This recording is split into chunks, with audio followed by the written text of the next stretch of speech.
Good morning.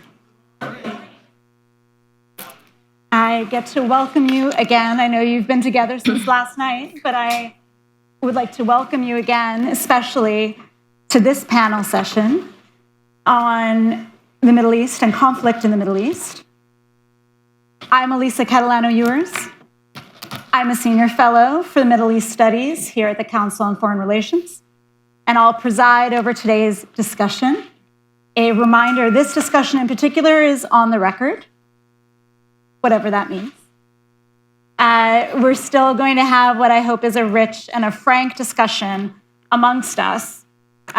You have the bios of our panelists in your program, but I'm going to briefly introduce them, starting with Rabbi David Saperstein, the former U.S. Ambassador at Large for International Religious Freedom, Christina Burri, Middle East Fellow for the Episcopal Church, Ani Zonneveld, the founder and president of Muslims for Progressive Values, and Dr. Neda Balochi, among other things, a non-resident fellow at the Institute for Global Affairs at the Eurasia Group. So we're talking about the Middle East. By definition, it is a crossroads, right? It is a crossroads of civilizations, of histories, of cultures, of ethnicities, and of course, of religious traditions. Today's Middle East sits at this intersection in a very palpable way, from Morocco to Iran, shaped by old and new, protracted, and complex conflicts. Just the last 3 years, we've seen some level of conflict, by my estimation, in at least 10 parts of the region alone. Right? Depending on how you count, that number might be higher. The United States has been engaged in a direct conflict in the region since February 28th of this year.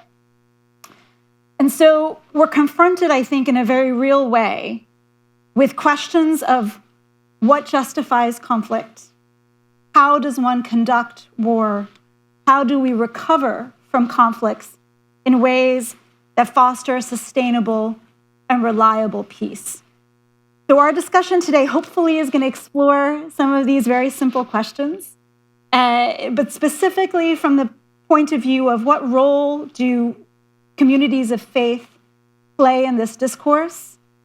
How has religion played into the dynamics that we see in the Middle East today?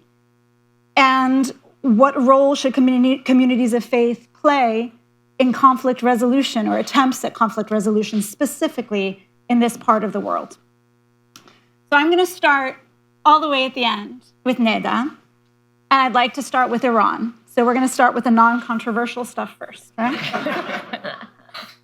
Can you take just a few moments to talk about, first, the role of religion and how it has played in Iran before the revolution of 1979, and then since the Islamic Republic was founded, with an eye toward how this regime today uses religion in Iran. Great. Thank you so much, Elisa. I think there are several important distinctions to keep in mind when discussing religion before and after 1979. There's, of course, I think, this tendency to view Iran only in the post-79 Islamic Republic sense and what has been known as sort of this culture of martyrdom. And I think one of the important things, and I'm going to use my own research, has focused on pre-79 Iran and how deeply embedded there were ideas of sacrifice, national redemption, and sacred obligation already embedded in Iranian political discourse before the revolution. And so what we have found is that over the course of the 20th century, from monarchists to nationalists, leftists, and religious actors, you saw the emergence of a political language centered around the concept of sacrifice for an idealized future, better Iran. That Iran was, at the beginning of the 20th century, trying to rebuild itself. This happens again because of World War II. And so there's this constant notion in those 4 decades of what is possible in the future with technology and development. And so what happens emerges in these decades is the notion of a sacred Iran, or in Persian, Iran-e-Muqaddas. And so that's not necessarily sacred in the strictly theological sense that we might talk about in different other sacred languages, but sacred in the sense that the nation itself becomes morally transcendent and worthy of sacrifice. And so this, again, is to repeat that Khomeinists and what happens in 79 did not have a monopoly on notions of sacrifice, that we see ostensible secular actors in newspapers, poetry, political rhetoric, and public commemorations where sacrifice is tied to the promise of national renewal. The idea of personal sacrifice becomes part of the story of Iran's renewal, whether it's sacrifice of your comfort, sacrifice of livelihood, and eventually of life itself. And how this sacrifice can contribute to the creation of a stronger, more sovereign, and more just Iran. And so, again, the point is the Islamic Republic did not invent and did not have a monopoly on this political culture in Iran. But rather, what emerges post-79 is that it inherits and transforms this already deeply embedded nationalist tradition of sacrifice for the nation. What I would say is co-religionists of the nation state. Maybe a little offensive in today's arena, but right, it is the most popular religion of the nation state in the 20th century. And so what we see with post-79 Islamic Republic is that it absorbs, Islamicizes, institutionalizes, and then weaponizes this pre-existing national narrative of sacrifice and collective destiny, that the future is a better place, an idealized place.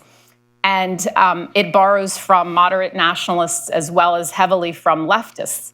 And so this isn't to say that the revolution, and it certainly transforms the relationship between religion and state through the doctrine of Velayat Faqih, and it has the fusion of clerical and political authority.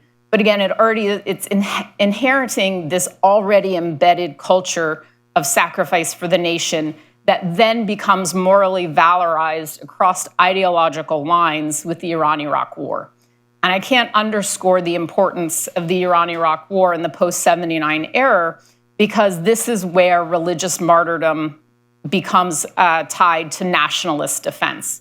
The concept of sacred defense, Difa' Muqaddas, which, just as a correction, is not from Khomeini, but Ayatollah Beheshti, who borrows, again, from existing discourse, draws on Shia symbolism and older embedded nationalist ideas about preserving and redeeming the Iranian nation. So Iran's political culture post-79 can't really be said to just be religion overtaking nationalism. And I think moving very forward to where we are today, what matters for the Islamic Republic is understanding that, and that its regional strategy is often described through a sectarian lens, when in actuality, it's ideology, nationalism, deterrence strategy, and asymmetric power projection. Religion remains central to its claims of legitimacy, which have, I've also argued, been broken. Citizens don't believe that the Islamic Republic has been upholding its end of the social contract. But it also, as the Islamic Republic functions, this religion functions as a broader political and strategic framework. So I would say one of the central tensions today is that the state's continued reliance on narratives stemming back from 79 and the Iran-Iraq War, the narratives of sacrifice and ideological legitimacy has coincided with secularization, religious disillusionment, ideological fatigue, and then its own failures of governing and the social contract. Many Iranians, to wrap up, have long questioned both the religious and nationalist frameworks through which sacrifice has historically been demanded of them. And now the state confronts a society where millions, the vast majority, no longer accept sacrifice as politically or morally self-evident, and no longer believe, again, the Islamic Republic has been upholding its end of the social contract. So I hope that's a broad swath of... It's a 5-minute masterclass, which is exactly where I think is a good place to start for all of us. And I'm sure there will be a lot of questions for when we get to Q&A, specifically for you, Neda. But I want to pull on this thread of this weaponization of sacrifice and turn to you, David, on this question, because that weaponization, I think, it leads us to reflect very much on the massacres of October 7th, 2023, and then the subsequent devastating war in Gaza. It's had profound effects, first on those who have experienced the conflict firsthand, but I would argue on many of us. So I'd like to ask you to talk about how what was weaponized on October 7th has prompted a debate and a discourse within the Jewish community in particular as we confront the loss and the violence of the last 2.5 years, and how you see those debates not only in the United States, but also inside Israel developing. All of these topics are easy. Well, in all of the areas in this region, religion plays a role. And sometimes in similar ways, sometimes in different ways. The Shia theocracy that is very distinctive in Iran, the structural divisions in Lebanon based on religion, but the weaponization of religion that we have seen over time in Syria for a long period of time, and we're seeing in Israel now from some of the far-right elements with the Greater Israel kind of ideas, and the weaponization of religion as a motif. I don't believe the conflict historically between Israel and the Palestinians was a religious conflict. Here, glad to go into that if people want later. But clearly there's been a weaponization of religion in terms of fighting that on both sides now. The most difficult problems arise when people bring survival narratives to conflict. And for Palestinians who have watched the evisceration of their national identity narrative destroyed in the Nakba, in the occupation first of Jordan and Egypt, and then of Israel, and all of the complexities and devastation to Palestinian communities that resulted from the occupation even before October 7th here, and then the literal survival narrative that resulted from the extraordinary numbers of civilians who were killed during the Gaza conflict is in tension with Israel's narrative idea that it is surrounded by enemies, that it has never been allowed just to exist peacefully, always been attacked by enemies who wanted to destroy it, remains surrounded by enemies in Hezbollah and the Shia militias in Syria, in Iraq, in Iran, in the Houthis, in Hamas here, who, if they believe they could militarily destroy Israel, the narrative goes, they would not hesitate to do so, and only Israel's strength, enhanced by American support, stands in the way of that happening. And it is very hard where survival narratives are in conflict with each other to find common ground here. And with the devastation wrought on October 7th, and the feeling that of Hamas making clear it would do it again if they could, here, the devastation wrought by the 2.5 years of the war in Gaza. It was a war, whatever the justifications on other sides, more children killed, more journalists killed, more healthcare workers killed here than any other conflict going on here. This is an extraordinary, challenging time where the distrust is so deep on each side. It is very difficult to find a way to peace. And when religion works to divide people rather than offer an alternative, and I hope to get to what that alternative might look with in religion's role, it is a very, very challenging hurdle to get over, to recognize one truth that hopefully would be self-evident. The status quo will not hold for the continuation of the occupation, the continuation of the warfare going on here. Israel will never have security with the status quo, and Palestinians will never have a national identity with the status quo, and religion has to play a role in guiding to a different understanding. This idea of the survival narratives, I think, is a really interesting one that touches on each of the traditions of faith that you all represent here. Christina, I want to ask you specifically how the Christian tradition plays into this idea of narrative and conflict in the region. When I think about the frozen conflicts in Syria over the last 15 years, what has happened and has happened over decades in Lebanon, a very strong narrative representing the Christian communities. Do you want to unpack that for us a little bit? I'll try my best in the time allotted. But so the way that I think about it, you can't think of the region as a monolith when it comes even to the Christian tradition and to the Christian faith and the various traditions within that faith. For instance, I grew up Greek Orthodox, and I now work at the Episcopal Church. Wonderful place, truly. And being able to speak to many of the individuals that have worked in the region, and talk to them about how even the experiences of, the Arab Americans or the Americans of the Christian faith in the United States, how they see what's going on in the region versus the lived experiences of those there, in some ways there are similarities, but there are also many differences because the lived experience is what really has shaped the way that people think about their faith. Now, specifically in the case of Christians in the region, I'm going to split it up between Lebanon, Iraq, Palestinians in the West Bank and Gaza, and then Jordan. So in Jordan, for those of you that don't know, the king for many, many years has upholded religious tolerance in the country, and he is actually the custodian, and the Hashemites have been the custodians of the Holy Sepulchre in Jerusalem.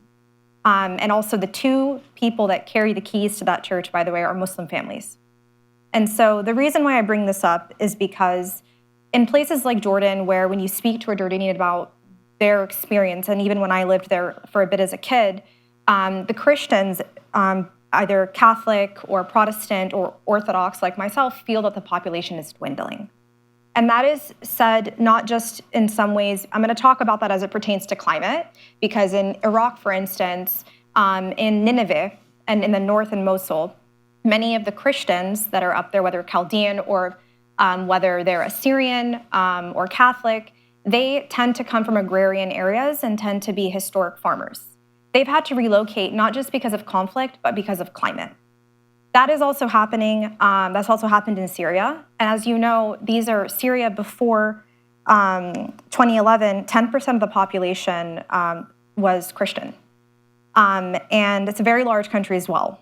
And so that population now, 2022 was the last. And numbers can be trusted to a certain extent when it comes to Syria up until the fall of Assad. 2% is where that number was at.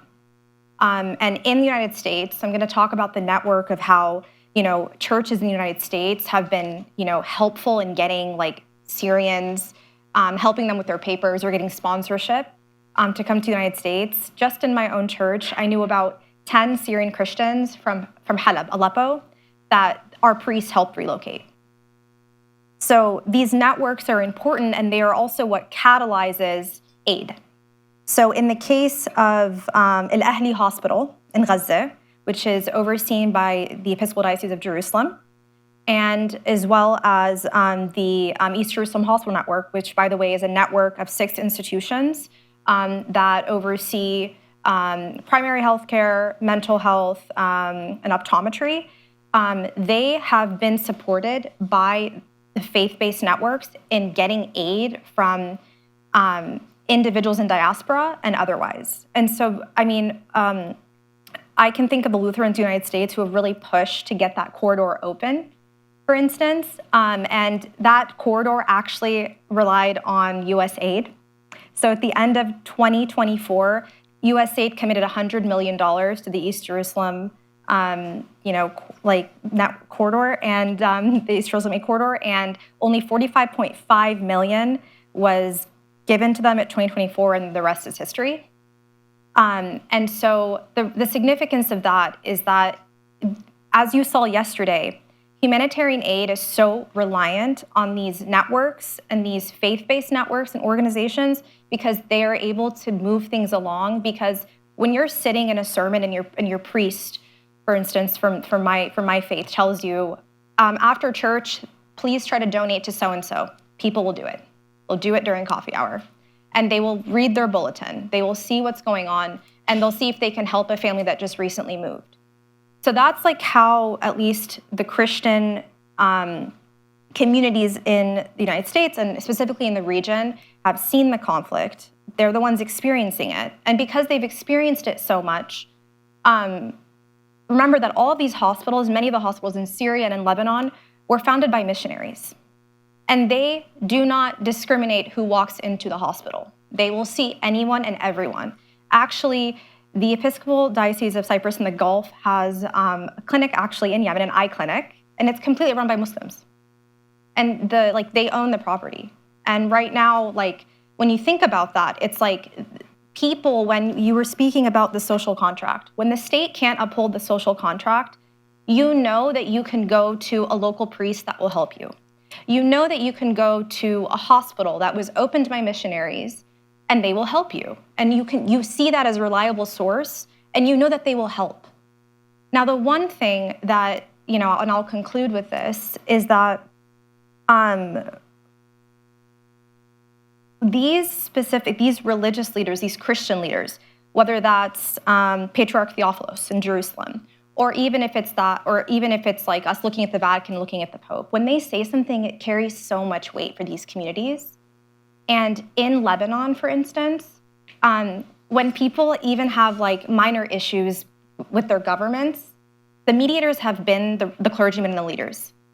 And that is why the Christian, communities have looked at, their leaders as really guidance. They've looked for them for guidance. And these, as we saw yesterday, humanitarian aid is also so reliant on these leaders leading the way and getting that money into the right hands.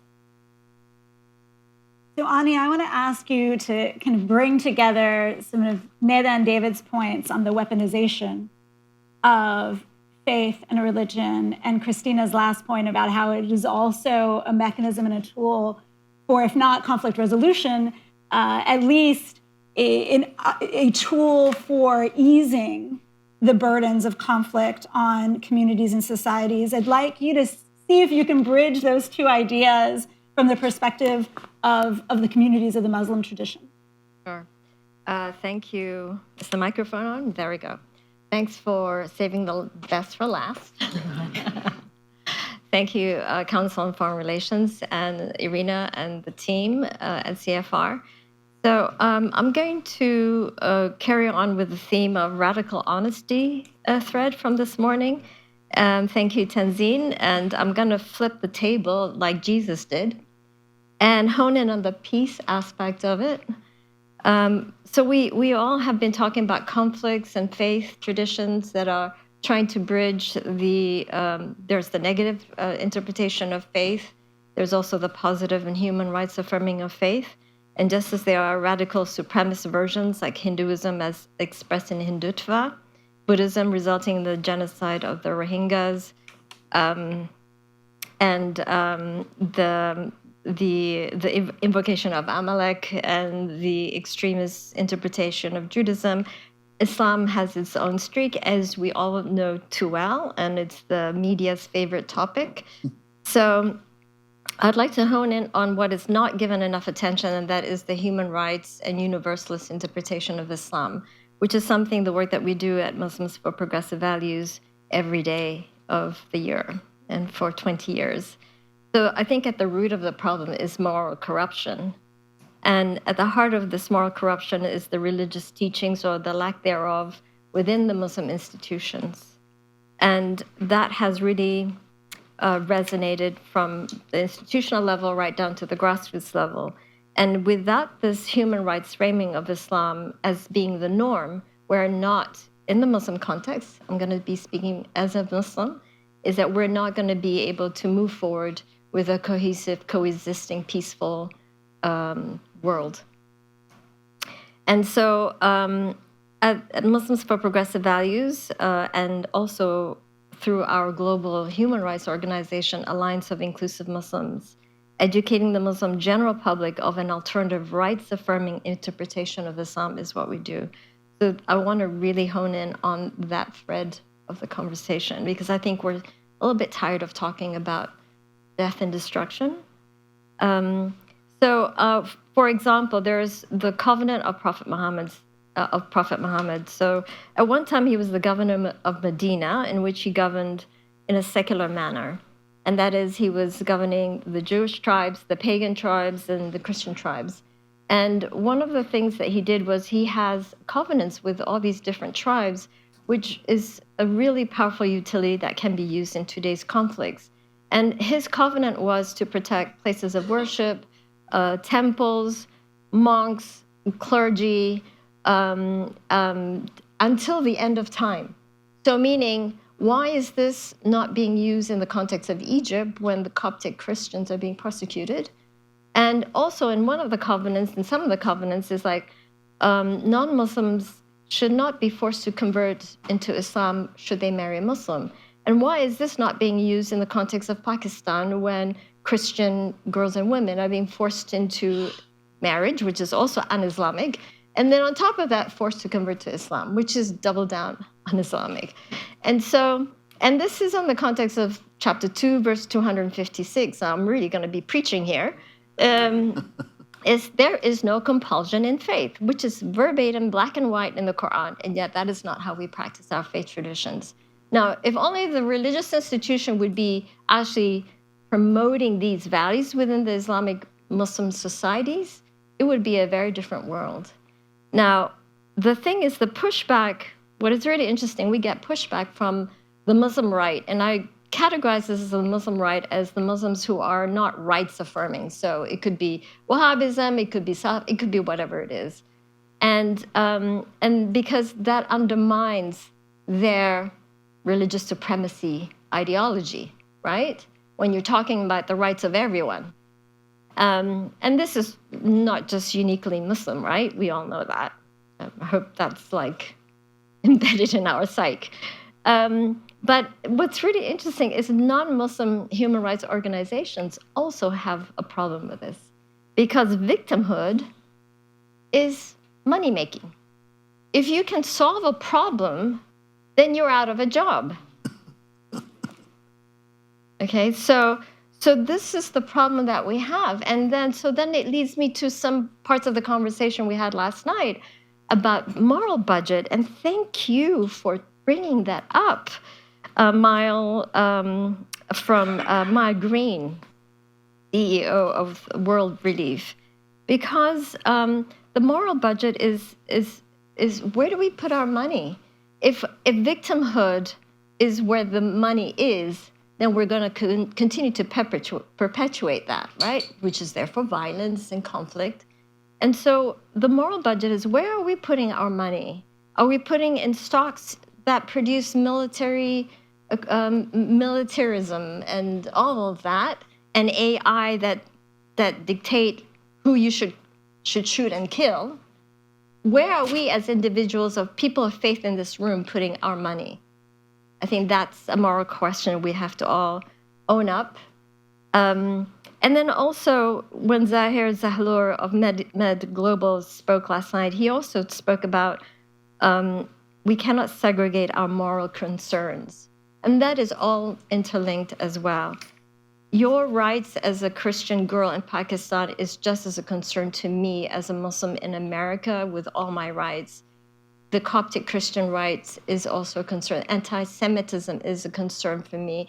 I think it's all our duty for Jews to speak up against anti-Muslim hate and for Muslims to speak up against anti-Semitism. We cannot do it in our silos. It does not work.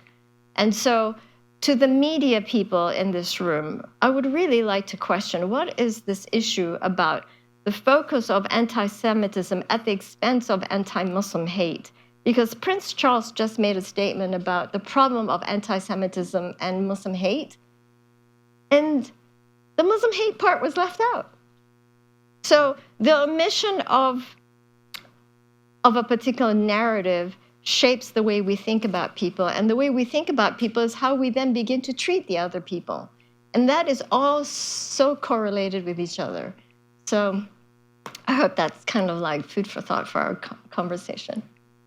So if that wasn't thought-provoking enough, from all four of our panelists so far, I think what I'd like to do before we open up for Q&A, so we have about 10 minutes before we do that, I'd like our panelists to kind of have a little bit of a conversation amongst themselves. And I'm going to pose a question for them to talk about. And it's one that I think is very much front of mind at the moment, certainly as Americans, and certainly as we look at this part of the world. And it's this question about what constitutes just war and what constitutes legitimate war.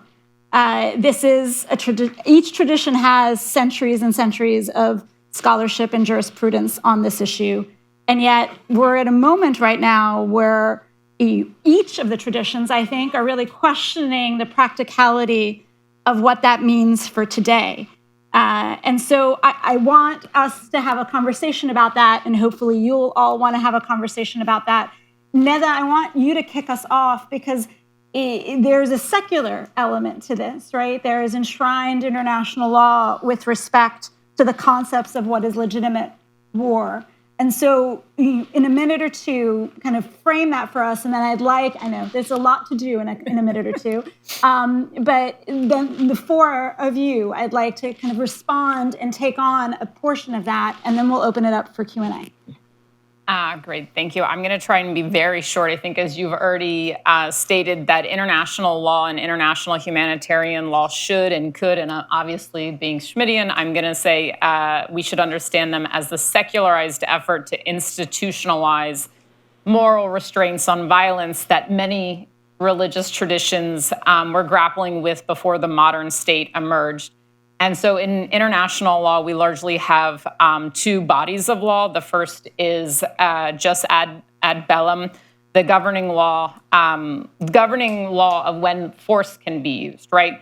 And so in the post-45 international order, that begins with the UN Charter, which establishes a general prohibition on the use of force, except in these two very narrow circumstances: Security Council authorization or self-defense following an attack. And that has been extended under Article 51 to now, under sort of customary international law, defensive force in the face of an imminent threat. And I will go ahead and preempt a little bit to say we are now in the conversation of what constitutes imminence, right? Preeminence and imminence, I see many of you nodding your head. So, and what is that in the modern era when we have missiles, proxy warfare, drones, cyber operations is a new component, non-state actors operating across borders, as we've been talking about with David. And so this has been pushing the boundaries of that time capsule of what is imminence. And then the second body of law is jus ad bellum, and that is what we refer to as international humanitarian law. And this is where the Geneva Conventions and customary international humanitarian law come into order. And the big questions are really distinction between civilians and combatants, proportionality, precautions and attacks, humane treatment, and restrictions on methods of warfare and notions of torture. So I think obviously the framework is not really about whether the war that we're talking about is morally pure, if we can define that by our religion. The international framework is actually significantly much narrower. As we do in the law, we pose a very specific question. And so was the force, some of the questions revolve around, was the force legally or lawfully initiated? Are civilians being protected? Is expected civilian harm excessive relative to concrete military objectives? Some of these words are subjective. What is a concrete military objective? Are humanitarian obligations being upheld? And then most importantly, what we're seeing is the use of starvation, siege, displacement, or imminent indiscriminate attacks prohibited, and under what circumstances. And the fact that those are actually questions, I think, really brings us back to the idea that the international framework is secularized religious concepts and what those mean. So I think the Middle East today shows us that the international order is in a profound crisis. It's been in a long, profound crisis, revolving around not so much the degradation of the framework, but that the framework is being ignored. And then compounding that is that there is no enforcement mechanism. That in fact, the law is being ignored for geopolitical objectives. And so I could go on about that, but I'm going to leave it there. I think that's more than my 2 minutes. So that is my kickoff for international law. Christina, the Pope has been very vocal in his interventions on this question. Why don't you kind of respond to what Neda has laid down and kind of keep our conversation going for the next few minutes? Yeah, so, I mean, you all read the news, you're aware of like the Pope's statements and the response by our sitting president about it just not being good for foreign policy. So for those of you that are obviously very aware of the Catholic tradition and just generally, the Christian traditions that I'm speaking of in my capacity today, one of the things that they discuss often is this. Within the Episcopal Church, there are 2 resolutions I can think of off the top of my head from General Convention, one that was in 2003 around the time of the invasion of Iraq, and one in 2024, a year after October 7th. So these are at the forefront of their resolutions, of their policies, of what they're thinking, of what their communities are thinking about. And when these bishops come together and they speak and they talk, these are things that come up. And the reason why is because at the core of the faith, it's this idea of how can we help, who needs help, like how can we provide the assistance to those that need it. I mean, that's why you literally have hospitals in the Middle East now. That, or like Al Ahli Hospital, for instance, that these ideas made their way to a part of the world where hospitals were established with this in mind. You also have statements by local, Christian leaders in the Middle East. And the reason I bring this up is because it is something different to have been born into something and to live under it, where at some point you either become really tired of talking about it because it feels like no one's listening, or you have to continue talking about it. And I can think of very outspoken, even Orthodox bishops. I can think of both Hanna Atallah and Atallah Hanna. They're 2 different people. And very outspoken, and one of them is an outspoken bishop in the West Bank, and at some point he was poisoned. Mm-hmm. And so there is a lot to say about how even when you speak out about these things and these leaders that I was talking about earlier, how they sometimes put themselves in very difficult positions because it's that decision, do I speak up or do I not? And when you live it, sometimes you reach a point where you're just like, especially these children in Gaza, where they're like, what is just war? Like, I want to eat. I don't have parents. I've lost ligament. I haven't been in school in 3 years. And so, also having to think about that age versus even thinking about it at a policy level is sometimes so disconnected because the people that need it are not getting it. And that's why I go back to what the Pope had said. The Pope, I think, when he made that statement, had that in mind, and he's going back and thinking about thousands of years, a couple thousand years of tradition within the Catholic Church. I interject really quickly, and just as a reminder along these lines, and you have reminded me, responsibility to protect, which actually emerged after Rwanda and Srebrenica. And so the notion, we can see sort of the ties and the connections where that emerges from the responsibility that initially the state has and an obligation to protect populations, particularly from genocide, war crimes, ethnic cleansing, and crimes against humanity. But also the second pillar of responsibility to protect is that there is an obligation on the international community in the face of when a state cannot or will not do that. The international community and its bodies are supposed to do that. So organizations at the local and the faith-based organizations, one could argue, extends outward, or this may also be the corollary to those faith-based notions of responsibility to protect. So just as a little reminder about that in international law too. Ani, I think that connects very, very closely to where you left us off a couple of minutes ago with the idea of not segregating kind of moral concerns and the responsibility to protect really reflects that. Your thoughts on this question of just war? Whew. Okay, so from an Islamic perspective, I'm going to start from there, and then I'm going to connect the legal aspects of it and the reality. So from an Islamic perspective, a just war, what is not a just war is killing of civilians, poisoning agricultural lands like Israel has done in Gaza and in Lebanon, starvation, killing of children, etc. I mean, all of these have been incorporated into the legal norms as well in the Geneva Convention and the Convention of Genocide, and so on and so forth. But what we have really failed to do as nation states is the responsibility to protect. If anything, America is very guilty, and also the EU are guilty of supporting a genocide. Sorry to say the G word for some of you, but it is a genocide as defined by many genocide scholars. And so I think this is the moral deficit from faith leaders as well. And I've also called on the Christian organizations, because we work in a lot of interfaith spaces, especially at the United Nations, and I've actually worked with the UN Office for the Prevention of Genocide and the responsibility to protect. Where are they, and where are all the faith leaders on this, and why are the faith leaders not also pulling the strings of the governments from which they are located in, like, for example, in Germany, who has been very supportive of Israel to the point of they are not fulfilling their responsibility as a nation state. So the moral connection is from the individual to the national, to the global scale. That's my 2 cents. David?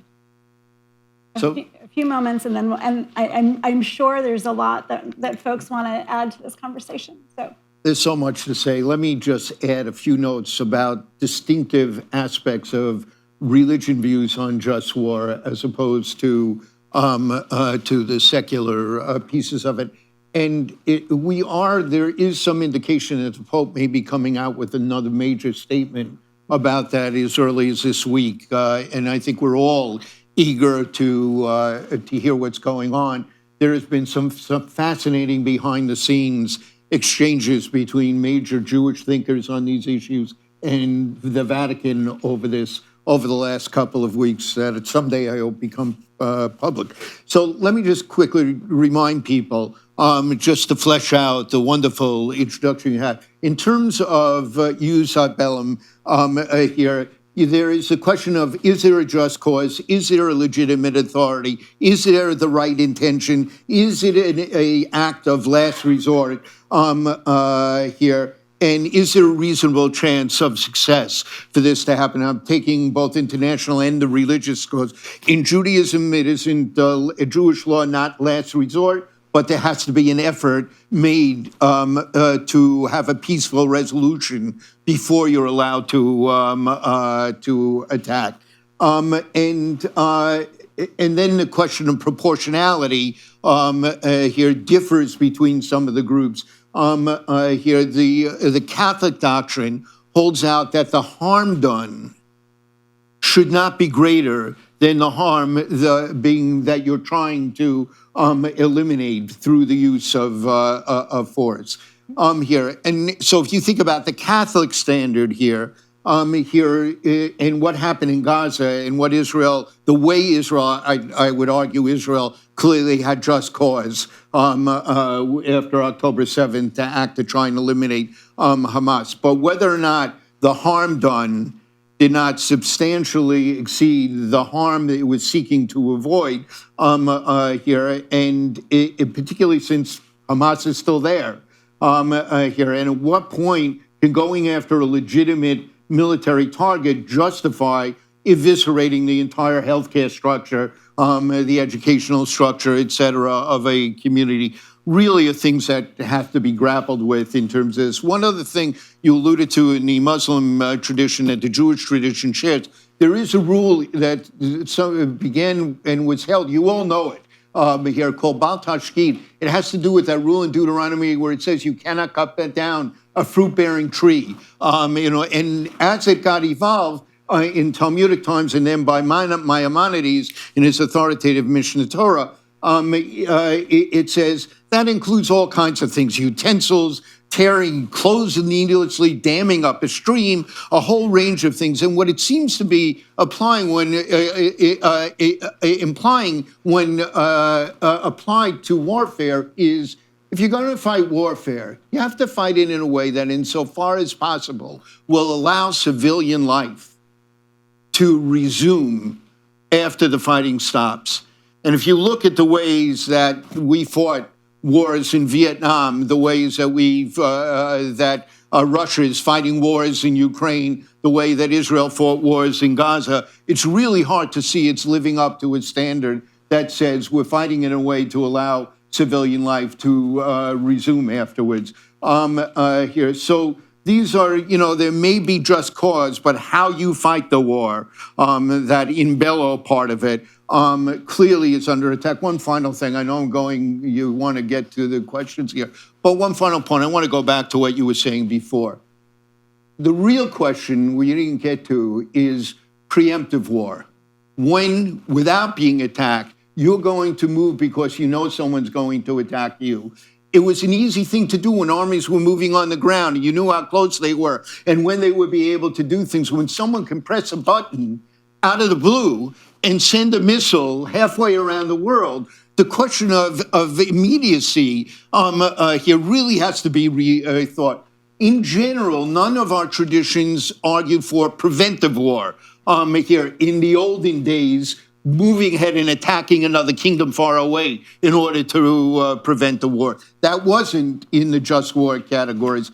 But how we apply this to the changing world today, so many of the red lines have been crossed of just war theory. I think there's a real question whether just war theory actually has relevancy today and what can and should be done to either restore it or to change it to be more adaptable to the current challenges we face.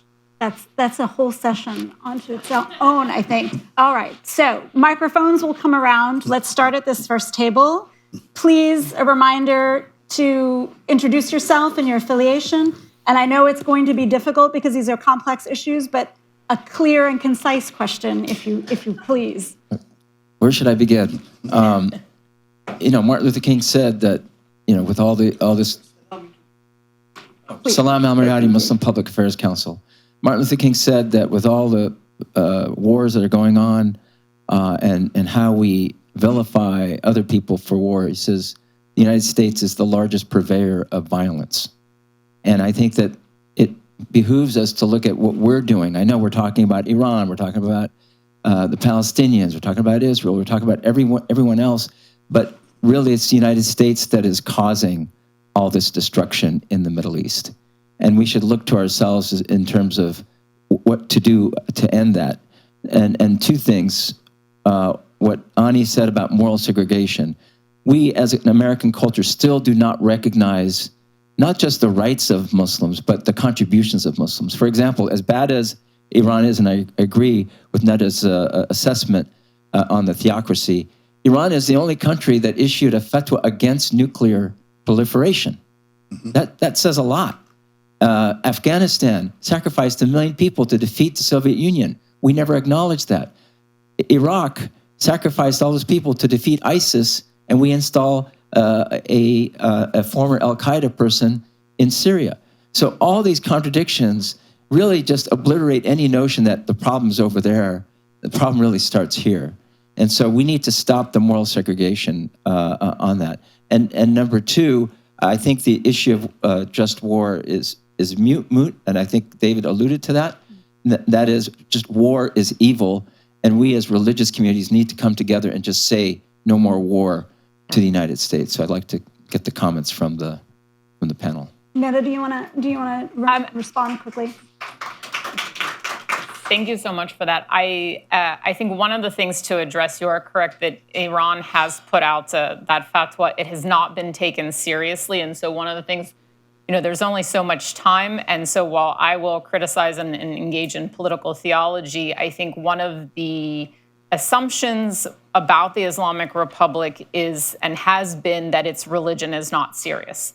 And so I hope that I did not repeat that error because that fatwa is not believed, right? And there are Shia concepts about, and the Islamic Republic has compounded them, where it has actually said, legally, we will override religious tenets if it safeguards the Islamic Republic. So I think that notion of not meeting in international relations and negotiations the Islamic Republic on religious terms is a problem in American foreign policy and negotiation engagements. And I'm not saying that we should believe it. I am very much, if you have not read, I'm not just a historian, but a lawyer. So I am a trust and verify and triple check it person. So I think that there is respect to be given to the religious tenets and a fatwa, and that the United States and anyone who's engaging in negotiations should do, but also with the understanding very much that the Islamic Republic believes in scientific technology, and advancements in technology are gifts from God, that they have come from God. And so subsequently, just along these lines, I would say that they need to be obviously used to verify. So I think that's all I'm going to say on the fatwa. Let's take a question right in the center here, in the center table. Yes, you. Wait for a microphone, and please remember to introduce yourself. Sorry. Hi, so I'm Ezra Tzfadia from Indiana University Bloomington. I direct a project on Shia Islamic and Jewish legal thought and dialogue. And I want to build off of Neda's insight that under positions of severe stress, the logic of the Islamic Republic secularizes, where survival, preservation of the regime, dissimulation becomes an operative mechanism. And that understanding has not penetrated the discussion here in foreign policy circles. And building on that, to Rabbi Saperstein, Dr. Saperstein, what would it mean for the United States to think about Israel as a religious actor, with the conflict not being one, you said it wasn't one of religion, and now it is in so many ways? What would it mean for our discourse here in the United States to begin conceiving of Israel as a explicitly religious actor that's in the thrall of an expansionist messianism?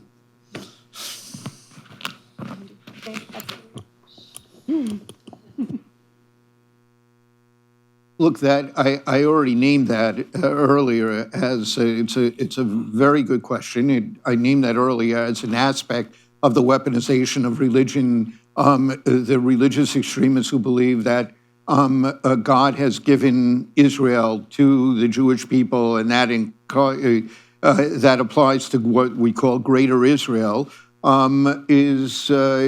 distorts anytime religion interferes with a political reality. Here it distorts everything else. Here, so if you believe in a messianic way, here, and some of this raises questions in terms of Iranian thought as well. If you believe in a messianic way that God has said this is yours and you can't compromise over it, here it makes it impossible to function on a realpolitik level.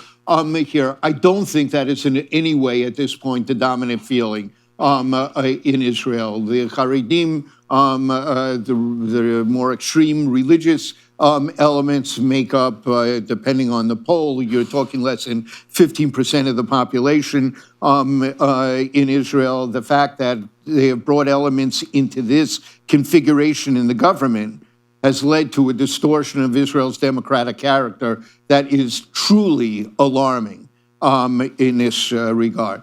But exactly, Israel's fear in that survival narrative I talked about before it really believes, if it may be that the fatwa Salam has been issued, it is distinctive, it ought to be held up here. On the other hand, they've continued enrichment that it would allow them to create a nuclear a weapon. And if Israel feels, if they believe here, if Iran could attack us and destroy us, they would, then moving to preempt that the way they did with the Osirak reactor in Syria to eliminate that threat is, they believe, in their practical, not their messianic, but their practical, literal survival interests. And I think that that just has to be recognized as what the dominant driving force of Israel is. It is not yet the religious aspect of that. Let's take one in the back, my right back corner. Mark Hetfield with the Georgetown University Institute for the Study of International Migration. For more than 4 decades, the United States allowed Iranian religious minorities to enter the United States through the refugee program. And interestingly, this did not have the consequence of emptying Iran of its religious minorities. It allowed many of them to stay because they had the peace of mind knowing that there was this escape route. That escape route was shut by the Trump administration on January 20th of 2025. My question is, what should the U.S. do? What can and should the U.S. do to protect the dwindling number of the population of religious minorities in the Middle East? Christina, can I try that one? I'll try it, and then I'll pass it along to my colleagues. But I think that the one thing is, and it was brought up yesterday, that the money that was taken away from resettlement programs was poured into war. And so remember that, and many of you that have worked with migrants of various status, understand that their status depends on the president, on that administration. I truly, unfortunately, cannot see that under the current administration changing at the moment, because it's also not a top policy priority. But this is where I'm going to bring in networks and tapping into networks. Most of the time, people that have been able to relocate or to find their way to Canada or the US or the global north have done so through networks, whether that's local religious leaders, whether that's family, whether that's friends, whether that's going out, going for education. I mean, there's many people that have that left Iran in 1979 to go, pursue their education right before the revolution and never came back. And then a similar thing has happened also in Gaza after 2005. Many had left, obviously for those that know, 2005 is around the time that Hamas was elected, and then you have the Jewish settlements that were there were then, because of security concerns, they were removed, and then you have mass security over the Strip, like air, land, and sea blockades by Egypt and Israel. So I don't think that that's going to change in the current administration. I wish I could be more hopeful, but I think that what we can do now is start to create an action plan for the next presidency and try to tap into networks, faith-based networks, and figure out who do we know, how can we make this happen? Because also what moves things in the reality we live in is money. If you can find pockets of it, if you can get people to donate, that sometimes can make things happen. And it's an unfortunate reality, but it's how a lot of these systems work. Does anyone want to add to that question? I would, I guess maybe just a little bit on so Mark is completely correct, obviously, about the sort of allowing marginalized communities, particularly from Iran. So under the first Trump administration, there was an exemption for Iranian students, and then that got changed, as he said, but there's a caveat that actually marginalized communities or ethnic or religious communities that are under threat can apply, because legally the administration cannot ban all nationals. So in redoing the travel ban, they have put in this exemption specifically for marginalized communities. I will just only speak to Iran.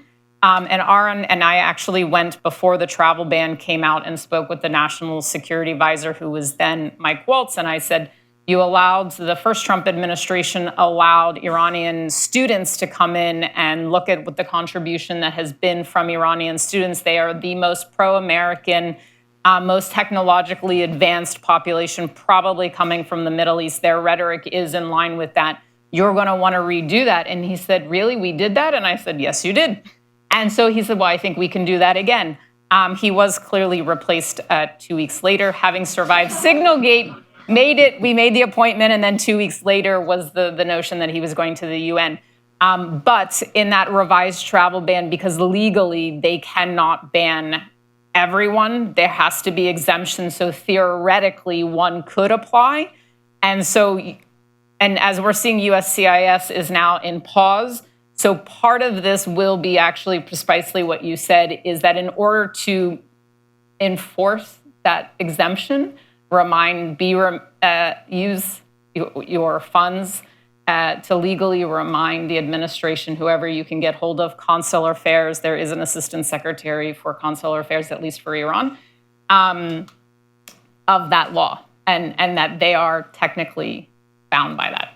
So that would be the only thing I would sort of add. David?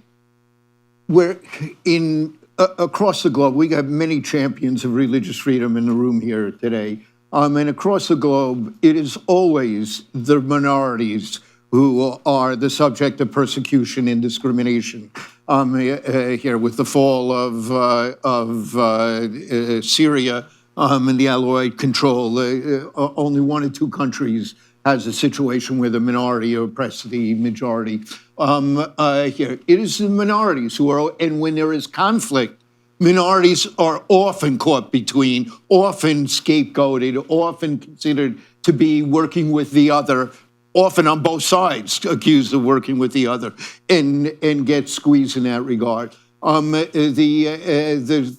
decline of the extraordinary historic Christian communities in the Middle East, where Christianity was born and thrived, is one of the great tragedies of those 10 conflicts that you were talked about in the beginning here.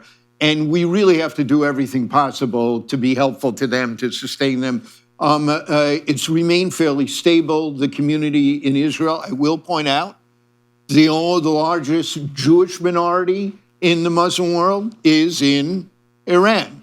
Ironically, at this time, although they face very serious pressures here. But we need to work together to do everything possible to sustain those communities.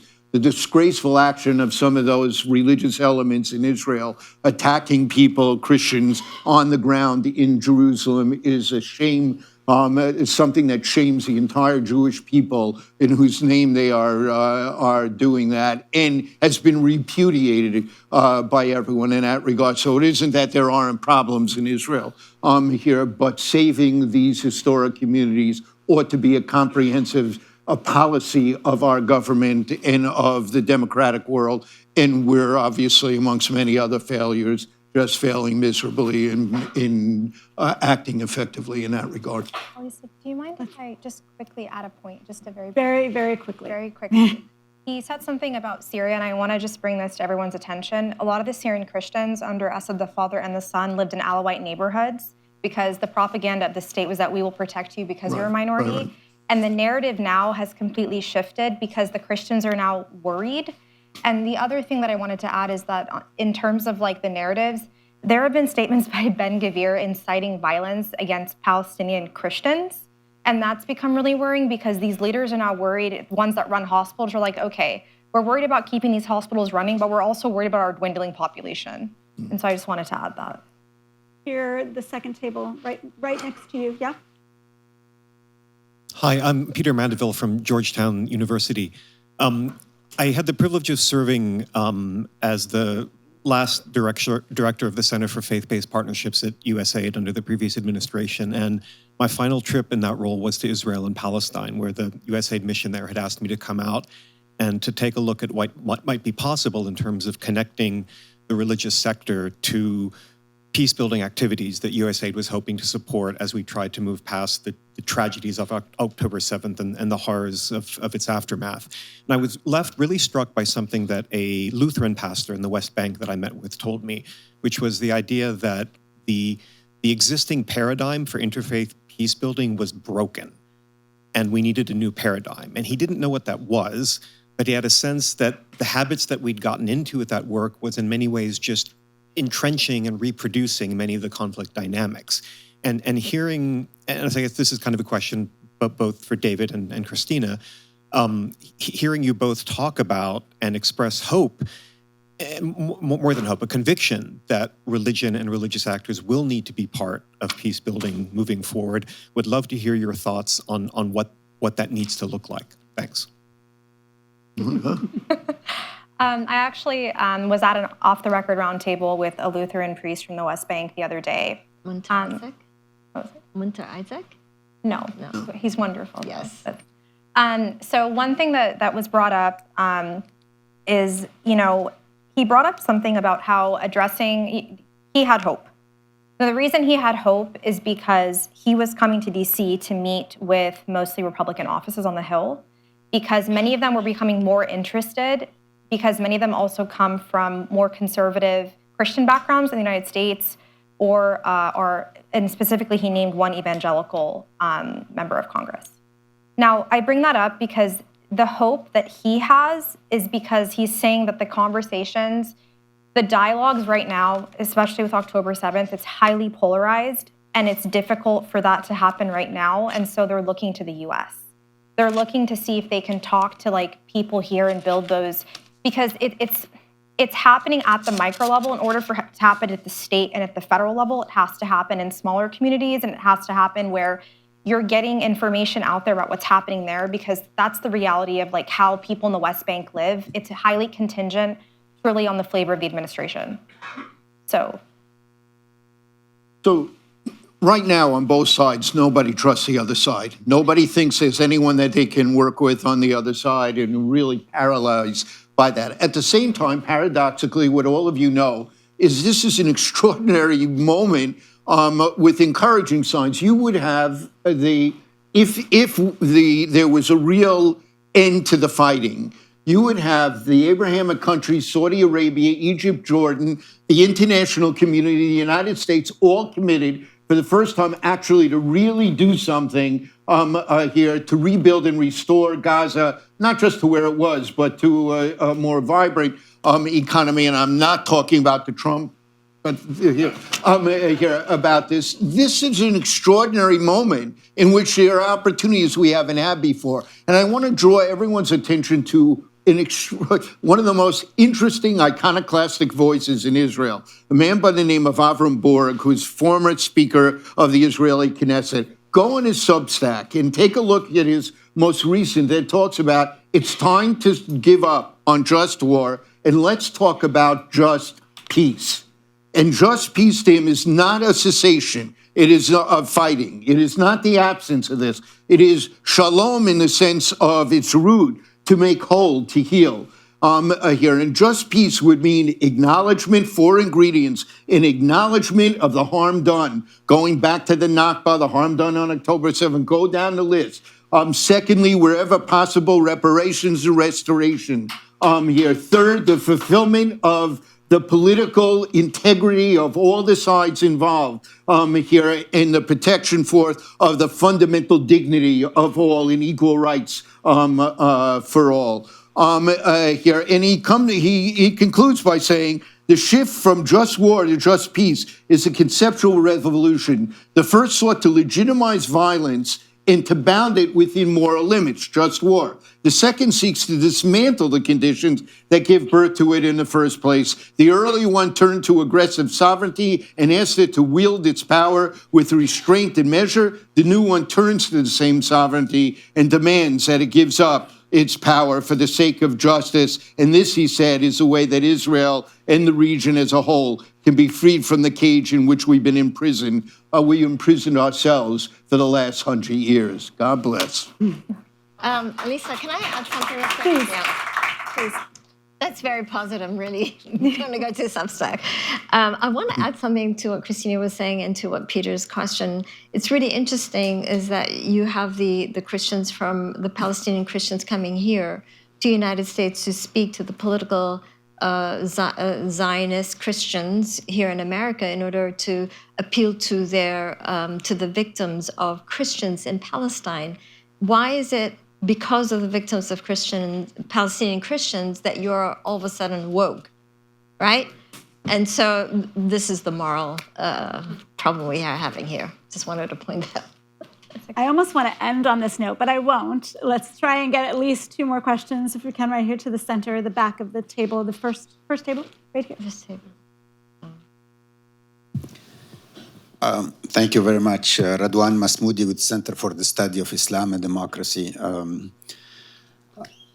I want to talk about U.S. foreign policy.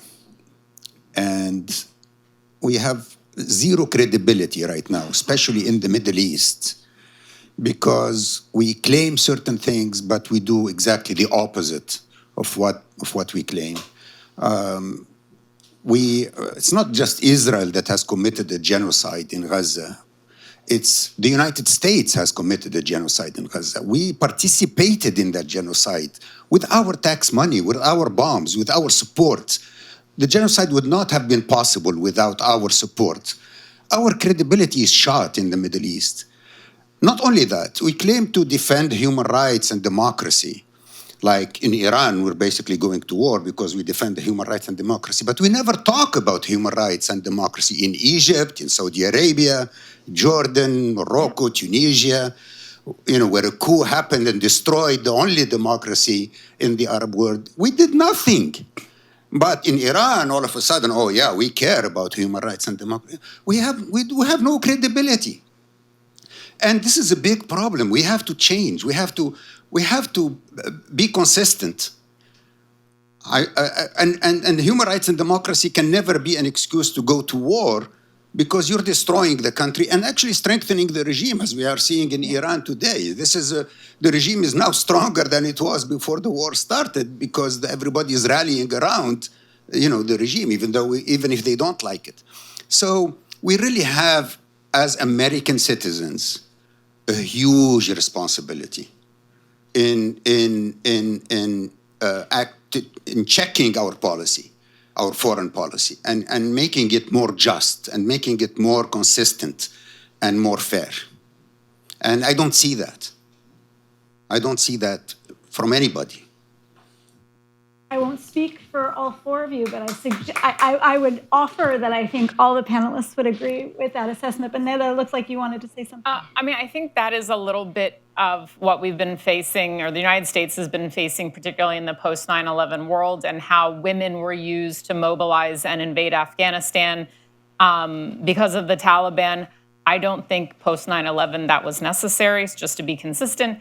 Iraq, weapons of mass destruction, and also the notion of human rights, Saddam Hussein. So we all agree with you. I think that the United States has long now, post 9/11, but particularly in the face of what we should be thinking in a post-UN world, is the role of the United States. What is the strategy going to be? It has been said over and over since the end of the Cold War, but I also think since 9/11, there has not been a singular American foreign policy or grand strategy. I know that is a topic in many places, but also just to be pragmatic about it, in the sense of if the United States is in global competition, and not to muddy the waters, but in global competition with China. I spent a decade looking at Africa, the whole entire continent of Africa, and how the United States was losing the continent. So we can talk about USAID and Voice of America and all the soft power elements that got trashed over the last 18 months. But also it goes further back than that, because we lost the whole entire continent that could provide resources in what's supposed to be a global competition. And maybe this is not exactly the arena for global competition discourse, but there's a lot that's done. And I think last night's conversation about healthcare. So when we're talking about consistency, I think that is a long-standing problem. I think that it is going to require more than the handful of thinkers in some of the think tanks across DC that have been thinking about it, because how do we, as the United States, ensure a strategy across administrations like there was during the Cold War? Wish we had time to hear Alyssa on this, who Yes. writes very interestingly on these questions. Luckily, I'm not a panelist, but I am going to make a CFR plug, which is we launched yesterday the Future of American Strategy Initiative, which is meant to tackle these questions not just in the Middle East, but globally, and the U.S. role in the world in this kind of emerging dynamic that we face. And so hopefully we'll come up with one or two ideas. I wish I could take more questions. I've been told I need to wrap up. And so I have some announcements for you. First, I'd like to invite you to thank our panelists. Thank you.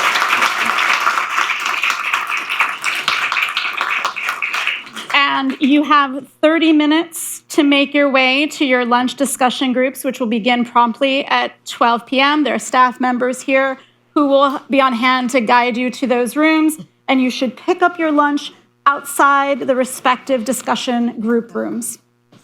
Enjoy the rest of your day. Thank you.